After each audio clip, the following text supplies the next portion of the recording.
Good morning friends, Mishra sir mining class YouTube channel में आपका पुनः स्वागत है। फ्रेंड्स, आज की वीडियो में जो कल की आपकी जो कंटेंट थी controlled blasting technique in deep whole blasting, उसी का वीडियो को कंटिन्यू करते हुए आगे की ओर बढ़ रहे हैं।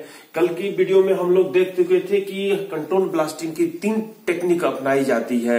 एक होती है लाइन ड्रिलिंग, जिसमें केवल हम लोग एक लाइन ड्रिल करके छोड़ देते हैं, जिधर जो है वाइब्रेशन को प्रोपेगेट होने से रोका जाता है, उसको हम लोग लाइन ड्रिलिंग कहते हैं।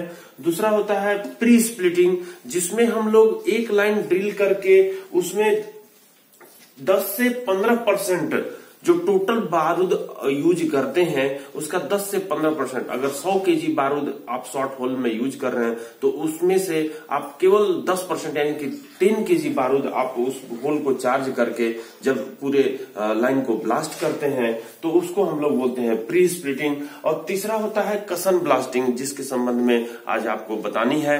कसन ब्लास्टिंग में हम लोग 2 नंबर होल ड्रिल करते हैं, जैसा यहाँ पर आप देख रहे हैं कि 1 नंबर होल ड्रिल किया जाता है फाइनल लाइन ऑफ एक्सट्रैक्शन के, तो उसमें जो है 2 नंबर होल ड्रिल की जाती है। और ये जो है कहां पर करते हैं, जो आपके यहाँ पे कंटेंट्स दी हुई है कि पहला नंबर में नंबर कितनी संख्या में कितनी लाइन होल ड्रिल करनी है, दूसरी जो है दी हुई है प्लेस किस स्थान पर करनी है, तीसरी में जो है डाया दी हुई है, चौथी में जो है इंटरवल दी हुई है, पांचवी में जो है डेप्थ दी हुई है और छठवीं में चार्ज यानी कि बारूद कितनी आपको डालनी है। तो यहाँ पर लाइन ड्रिलिंग में आप लोग कल स्टडी कर लिए थे, आज फिर से रिवीजन कर लीजिए कि एक लाइन ड्रिल करनी है और प्लेस कहाँ रहेगी, तो अराउंड प्रोटेक्टेड एरिया के अलोंग जो है हम लोग एक लाइन ड्रिल कर देते हैं। और ये 2 होल के बीच का जो डिस्टेंस होता है, पहले हम लोग डाया की बात करते हैं यानी डायमीटर की बात कर लेते हैं कि इसकी डायमीटर हम लोग 50 से 75 मिलीमीटर के बीच में रखते हैं। और 2 होल के बीच जो डाया डिस्टेंस होती है, जिसको आप स्पेसिंग कहते हो, 2 होल के बीच जो स्पेसिंग होगी वो 2 से 4 डायमीटर अपार्ट होगी। आप इसको कल समझ चुके थे कि अगर आप 50 mm का होल ड्रिल करते हो तो आपको जो इंटरवल होगी वो 100 mm आप रख सकते हो, 10 सेंटीमीटर आप रख सकते हो। उसी तरह से जो इसकी डेप्थ होगी, आप 9 मीटर तक इसको डेप्थ होल ड्रिल करके आप जो है छोड़ोगे। इसमें हम लोग बारूद से चार्ज नहीं करते हैं, केवल इसी तरह से छोड़ देते हैं। फिर दूसरा आता है आपकी प्री स्प्लिटिंग में हम लोग ये देखते हैं कि जो अपने को लाइन ड्रिल करनी है, कितनी संख्या में लाइन ड्रिल करनी है, तो एक नंबर ही लाइन ड्रिल करनी है, एक लाइन ही रहेगी, जिसमें हम लोग ये कहते हैं कि ये जो 3 साइड से जो हम लोग प्रोटेक्ट करते हैं जिस एरिया को, इधर हमारी फेस रहती है और इन तीनों तरफ से हम लोग जो है एक बोथ साइड से और एक फ्रंट वाली जो होती है वहां पर हम लोग एक लाइन ड्रिल करते हैं। अब इसमें हम लोग प्लेस की बात क्लियर कर लिए, तो अब डायमीटर की बात करते हैं कि डायमीटर जो है यहाँ पर 50 से 100 mm अपन लोग रखते हैं। इस होल की डायमीटर 50 से 100 mm रखते हैं। अब इनके इंटरवल की बात करते हैं कि 2 होल के बीच का इंटरवल कितना होता है, तो इंटरवल हम लोग जो है ये 8 से 12 mm डाया अपार्ट, मतलब कि जो आप डायमीटर आप रख रहे हैं उससे 8 का गुना करिएगा। अगर 50 mm डायमीटर रख रहे हैं तो 5 और 40 यानी कि 40 सेंटीमीटर आप इन दोनों के बीच का इंटरवल रखेंगे। ठीक उसी तरीके से हम लोग डेप्थ की बात करते हैं कि जो प्री स्प्लिटिंग करनी रहती है उसमें हम लोग डेप्थ कितना रखते हैं, तो 15 मीटर तक डेप्थ रखते हैं। और चार्ज की अमाउंट जो होती है वो 10 से 15% हम लोग चार्ज करते हैं, जैसा कि हम लोग पहले भी डिस्कस कर चुके हैं। अब हम लोग यहाँ देखेंगे कि जो कैसियो ब्लास्टिंग कसन ब्लास्टिंग हम लोग इसको कहते हैं कि कसन ब्लास्टिंग में हम लोग जो होल की संख्या रहती है, यहाँ पर सिंगल रो होल रहती है, यहाँ पर डबल रो होल हम लोग ड्रिल करते हैं।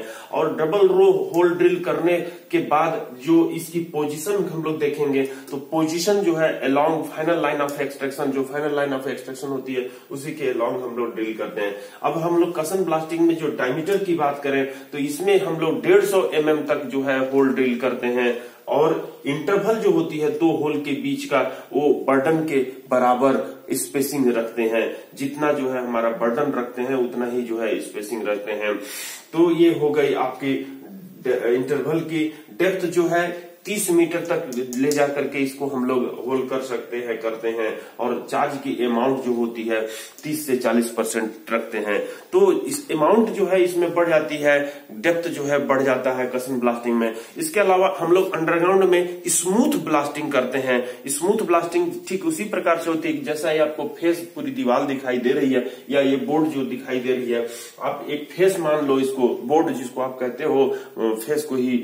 आप यहाँ पर किनारे किनारे में जो होल जिस होल का 32 mm डायमीटर का जो होल लगाते हो, उसी डायमीटर का होल आप जो है किनारे किनारे किनारे किनारे लगाते हुए चले जाते हो। और इस तरीके से तीनों तरफ जो है होल लगा करके आप उसको छोड़ देते हो, जिसके कारण से ओवर ब्रेक नहीं होता, रूफ और साइड में जो है उसकी वाइब्रेशन प्रोपेगेट नहीं हो पाती है और हमारा रूफ साइड का कंडीशन जो है बेटर रहता है अपेक्षाकृत विदाउट जो स्मूथ ब्लास्टिंग करते हैं।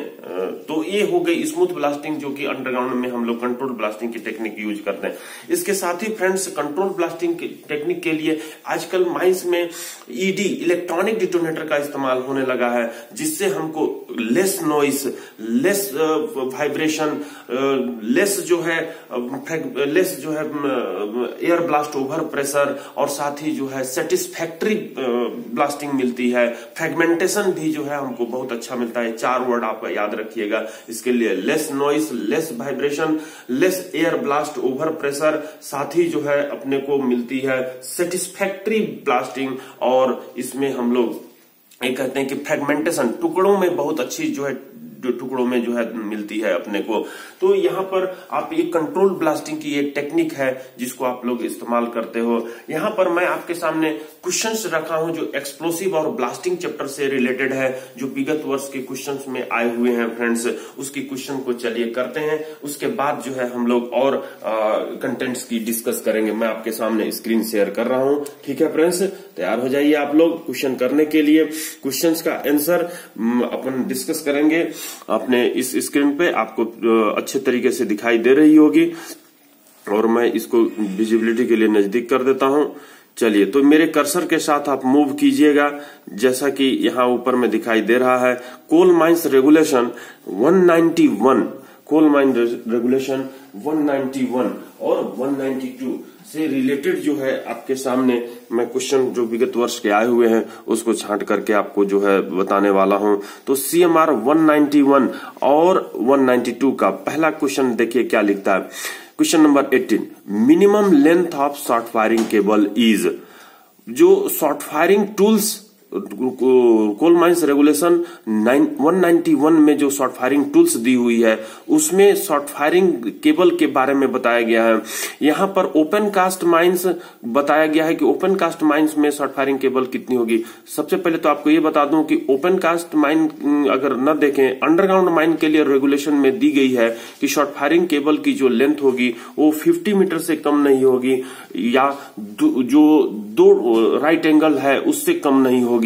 तो यहां पर अपने को ओपन कास्ट के लिए बताना है फ्रेंड्स। कल की वीडियो आप अगर देखे होंगे तो उसमें मैं बताया हूं कि जो ब्लास्टिंग शेल्टर रखते हैं वो हम लोग जो है जो मशीन रिमूवल जोन होती है उससे बियॉन्ड रखते हैं, और मशीन रिमूवल जोन जो है 150 मीटर होती है।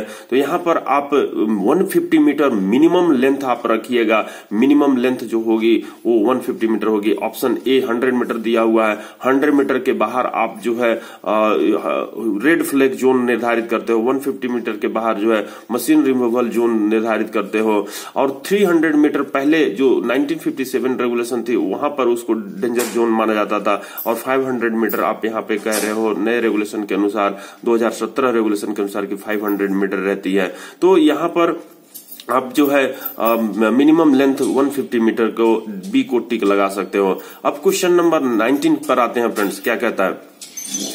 No drill shall be used for drilling a short hole unless it allows a clearance of at least dash millimeter over the diameter of the cartridge of explosive।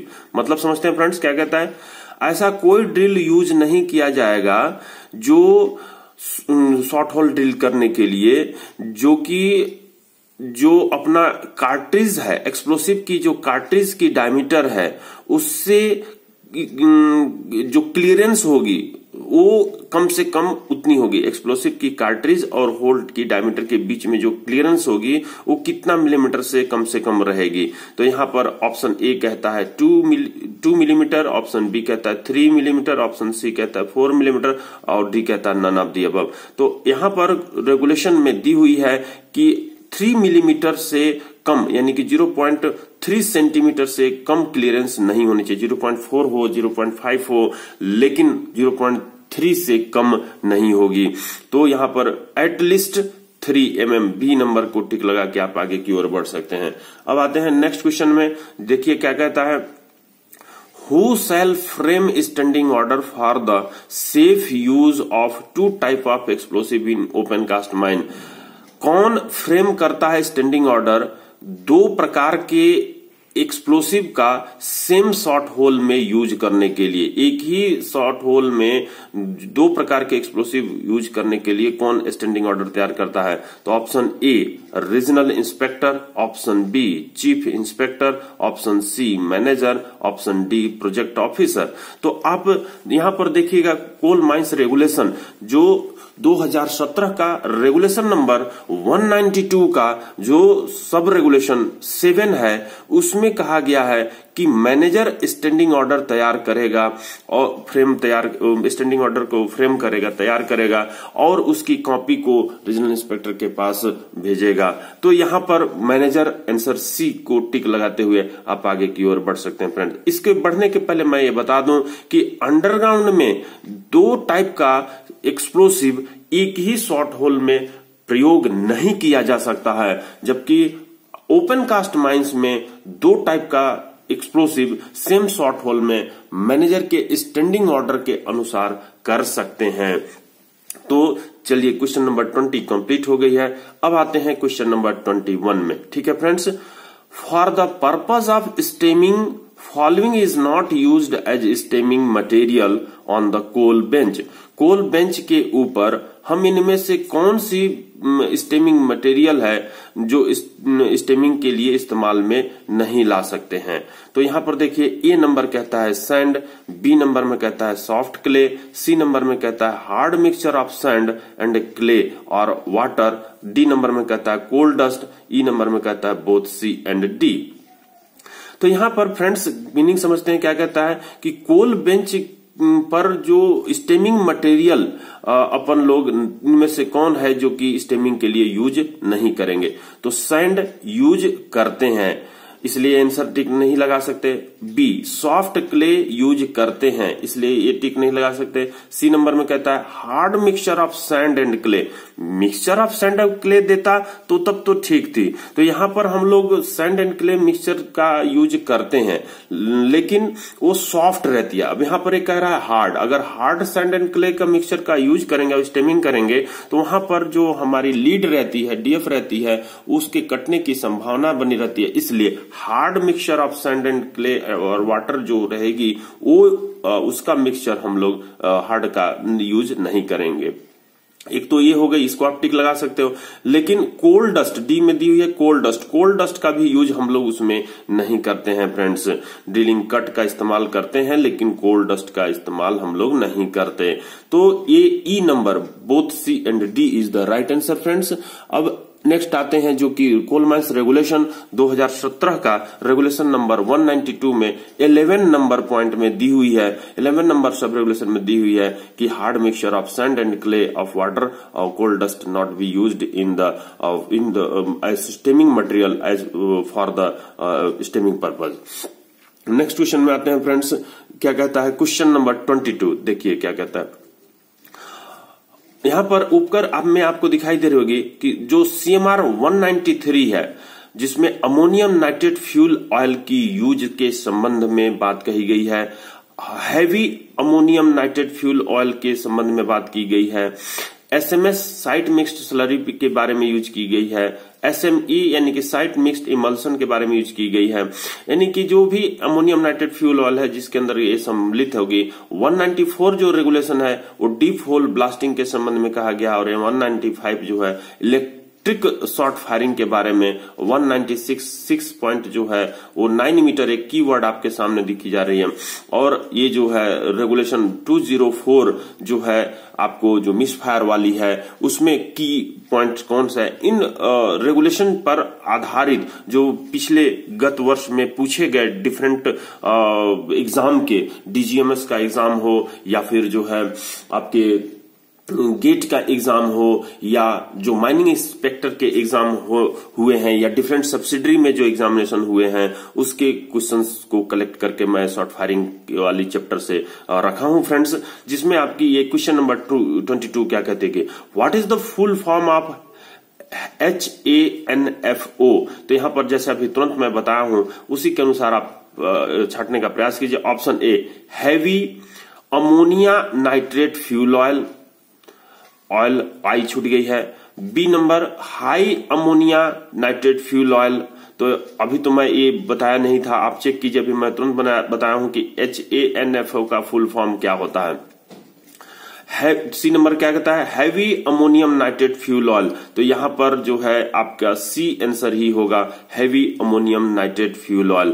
D number में देखिए high ammonium nitrate fuel oil, E number में all the above, तो आप यहां पर C number heavy ammonium nitrate fuel oil इस्तेमाल की जाती है, फुल फॉर्म के रूप में प्रयोग की जाती है, जो कि कोल माइंस रेगुलेशन 193 जो मशीनरी चैप्टर है उसमें रेगुलेशन नंबर भी बहुत सारे पूछी जाती है। तो फ्रेंड्स आप लोग रेगुलेशन नंबर भी याद करने का प्रयास कीजिए, और बहुत सारे एग्जाम्स हैं जिसमें रेगुलेशन नंबर भी पूछी जाती है। क्यों? क्योंकि आप जैसे ही कहते हो कि भारत देश का ये जो कानून है जिसमें किसी पर्सन को आप कहते हैं कि 307 करके आया है, तो भारत देश का हर नागरिक जानता है कि 307 क्या होता है। तो ठीक उसी तरीके से माइनिंग के जो आप कैंडिडेट्स हो, एग्जामिनेशन देने वाले हो, आपको रेगुलेशन नंबर, रूल नंबर तो याद रखनी ही पड़ेगी फ्रेंड्स। तो आप आइए नेक्स्ट क्वेश्चन में, क्वेश्चन नंबर 23 क्या कहता है, ANFO explosive is used in, ANFO explosive use की जाती है, A number only underground, B number only open cast mine, C number underground and open cast mine both, D number only drifting. तो यहां पर आपको ammonium nitrate fuel oil explosive के बारे में लिखी गई है कि ये अंडरग्राउंड माइन में, कोल माइंस रेगुलेशन में लिखी गई है कि ये अंडरग्राउंड माइंस में यूज नहीं की जाएगी, तो ऑप्शन ए तो नहीं लगा सकते, ओनली ओपन कास्ट माइंस में यूज की जाएगी। तो हाँ फ्रेंड्स, इसको हम लोग केवल ओपन कास्ट माइंस में ही यूज की जाती है, ये सी नंबर तो नहीं हो सकती। ड्रिफ्टिंग में भी हम लोग नहीं इस्तेमाल करते हैं, तो ड्रिफ्टिंग में हम लोग P1 टाइप का एक्सप्लोसिव का इस्तेमाल करते हैं फ्रेंड्स। तो यहां पर हो गई है क्वेश्चन नंबर 23 का आंसर जो होगी बी नंबर होगी, उसको टिक लगा के आप आगे की ओर बढ़ सकते हैं। अब देखिए क्वेश्चन नंबर 24 क्या कहता है, जो एक्सप्लोसिव एंड ब्लास्टिंग चैप्टर से ही कलेक्ट किया हुआ डिफरेंट सब्सिडरी के एग्जामिनेशन का कलेक्शन है फ्रेंड्स, और डीजीएमएस के एग्जामिनेशन का कलेक्शन है। व्हेन ए परमानेंट बिल्डिंग और स्ट्रक्चर, यहाँ स्पेलिंग मिस्टेक हो गई है, इसको परमानेंट ही पढ़िएगा। व्हेन ए परमानेंट बिल्डिंग और structure of permanent nature, structure जो कि परमानेंट नेचर का है, स्ट्रक्चर जैसे कि कोई डैम बनी हुई है, कोई रेलवे है, कोई रोडवे है, कोई ऐसा परमानेंट बिल्डिंग है which is not belonging to the miner, जो कि माइनर के अंतर्गत नहीं है, then maximum charge per delay, यानी कि एक डिले में चार्ज कितनी अधिकतम यूज होगी, एंड पर राउंड, एक राउंड में कितनी मैक्सिमम चार्ज होगी, shall not exceed the amount fixed by, तो वो अमाउंट जो कितना से अधिक नहीं होगी, ये फिक्स्ड कौन करते हैं। तो option A regional inspector of mines, option B chief inspector of mines, option C manager, option D representative of explosive manufacturing company, option E B and C both, यानी कि चीफ इंस्पेक्टर ऑफ माइंस और सी जो है manager. यहां पर जो कोल mines regulation 196 का 3 number आप उसमें देखिएगा तो ये लिखी हुई है कि व्हेन ए परमानेंट बिल्डिंग और structure of permanent nature which is not belonging to the mine owner, then maximum charge per delay and per round shall be not exceed the amount fixed by the chief inspector of mines. तो यहां पर B number को टिक लगा के आप आगे की ओर बढ़ सकते हैं फ्रेंड्स। आपको याद रखनी होगी क्वेश्चन नंबर 25 पर आते हैं फ्रेंड्स। ये what is the short hole temperature, वो जो शॉर्ट होल लगाते हैं जिसका टेम्परेचर का मेजरमेंट हम लोग कंटिन्यूअस करते हैं, उसके संबंध में पूछा जा रहा है कि what is the short hole temperature. वो शॉर्ट होल टेम्परेचर का क्या होगा, then we move for charging the short hole, जिस पर जो है हम लोग शॉर्ट होल को चार्जिंग करने के लिए मूव करेंगे।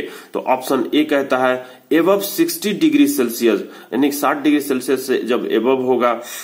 B number below 60 degree Celsius, 60 degree Celsius से कम होगा। सी नंबर कहता है 80 डिग्री सेल्सियस, 80 डिग्री सेल्सियस होगा। तो डी नंबर कहता है बिलो 80 डिग्री सेल्सियस। तो यहाँ पर हॉट होल टेम्परेचर, जब हम लोग कोल सीम में आग लगी हुई रहती है तो उस कोल सीम के ऊपर का जस्ट रॉक में जो हॉट होल का टेम्परेचर का कंटिन्यूअस मेजरिंग हम लोग थर्मोपाइल और थर्मोकपल मेथड द्वारा सॉफ्टवेयर यूज करके कंटिन्यूअस मेजरिंग करते रहते हैं, लॉगिंग करते हैं कंप्यूटर के द्वारा, और उसमें रिकॉर्ड भी होती रहती है। तो हमको हर होल का टेम्परेचर पता चलते रहता है, जिसमें 80 डिग्री टेम्परेचर से जिस होल की कम टेम्परेचर होती है उसी होल को हम लोग जो है चार्ज करने का काम करते हैं। तो यहाँ पर ऑप्शन डी जो है राइट आंसर होगी फ्रेंड्स। यहाँ पर हॉट होल टेम्परेचर जो होगी, मैं नेक्स्ट वीडियो में उसको अपलोड करूंगा कि हॉट होल जो ब्लास्टिंग होती है ओपन कास्ट माइन में, उसके लिए क्या प्रिकॉशंस अपन लोग रखते हैं फ्रेंड्स। तो यहां पर मैं नेक्स्ट प्रश्न पर आता हूं। क्वेश्चन नंबर 26 क्या कहता है, when two faces are approached each other in what distance then it is called joining face. वो दो फेस जो कितनी दूरी पर आ जाने के बाद उनको हम लोग ज्वाइनिंग फेस कहते हैं, जिसमें ब्लास्टिंग कार्ड सिस्टम का उपयोग करते हुए अपन लोग ब्लास्टिंग करते हैं और उसको ज्वाइनिंग फेस कहते हैं फ्रेंड्स। तो option A 10 metre, option B 3 metre, option C 9 metre, option D A and B both, option E B and C both. तो यहाँ पर 10 मीटर के अंदर अगर आ जाती है वो फेस तो उसको हम लोग कहते हैं ज्वाइनिंग फेस। फ्रेंड्स अभी आपके सामने लेकिन 3 मीटर के अंदर आती है तो उसको ज्वाइनिंग फेस तो कहेंगे ही कहेंगे, क्योंकि 9 मीटर भी अगर आ जाती है तो वो भी जो है अपन लोग कहेंगे ही कहेंगे। तो यहाँ पर आपकी जो पुराने रेगुलेशन में थी वो 10 मीटर की बात कही गई थी, लेकिन अब नए रेगुलेशन में जो कोल माइंस रेगुलेशन 2017 है उसमें ये बात कही गई है कि दो फेस जब 9 मीटर के अंदर आ जाते हैं तब उसको जो है ज्वाइनिंग फेस कहा जाता है। तो ऑप्शन सी को टिक लगाइएगा, लेकिन यहाँ पर जो बी एंड सी बोथ दिया हुआ है, ध्यान दीजिएगा फ्रेंड्स। बी 3 मीटर वाली जो फेस होगी, जो इसके बीच का डिस्टेंस है 3 मीटर, तो यहाँ पर बी एंड सी बोथ दोनों आंसर होगी। इस टाइप का क्वेश्चन को आप करने के लिए तैयार रहिए, जिसमें दो वैल्यू आपको आंसर के रूप में दी हुई रहती है। 9 मीटर से कम बोला है, इसलिए आप बी और सी को टिक लगाइएगा। तो thank you friends, next video में फिर आपसे मिलेंगे। मिश्रा सर माइनिंग क्लास की जो यूट्यूब चैनल है उसको अवश्य आप सब्सक्राइब कीजिए, लाइक कीजिए, शेयर कीजिए और